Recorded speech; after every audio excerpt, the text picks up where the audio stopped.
show that the transformation q is equal to 1 by 2 into q square plus p square p is equal to minus tan inverse q by p.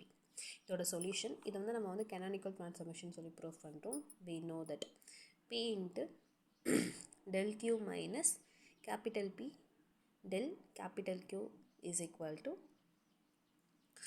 del psi. del psiனா என்ன, அதுக்கான equation ஒன்று.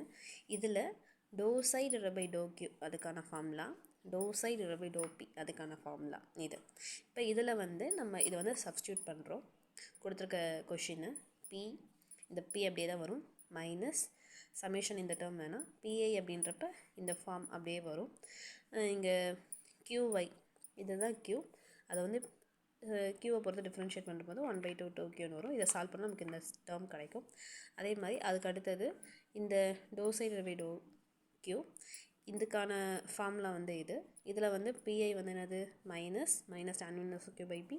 அடுத்து க்யூவில் பிஐ பொறுத்து differentiate பண்ணுறப்ப நமக்கு இந்த formula கிடைக்கும், இந்த டேர்ம் கிடைக்கும்.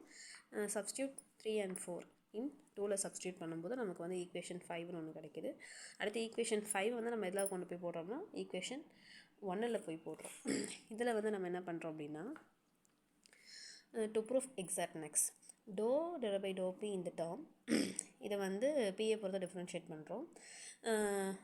இதை எப்படி நம்ம வந்து டிஃப்ரென்ஷியேட் பண்ண முடியும் அப்படின்னா d by dx tan inverse of x is equal to 1 plus x square இந்த ஃபார்மேட் யூஸ் பண்ணி நம்ம வந்து இது பண்ணோம் அப்படின்னா நமக்கு வந்து p square by p square plus q square கிடைக்கும். இது வந்து ஸ்டார்னு சொல்லி வச்சுக்கலாம். அடுத்த டேர்மில் வந்து டோ டிவைட் பை டோ q அடுத்த டேர்ம் இதை வந்து நம்ம வந்து க்யூவை பொறுத்து டிஃப்ரென்ஷியேட் பண்ணுறோம். அப்படின்றப்ப நமக்கு வந்து இதை சால்வ் பண்ணும்போது நமக்கு இந்த ஆன்சர் கிடைக்குது, p square by p square plus q square divided by இந்த டேர்ம். இப்போ இதுவும் நமக்கு வந்து ஈக்குவலாக இருக்குது. அப்போ இதை வந்து நம்ம என்ன சொல்லலாம்னா எக்ஸாக்ட்னு சொல்லலாம். therefore இந்த ஈக்குவேஷன் 1 வந்து என்னது exact. here the given transformation is canonical form.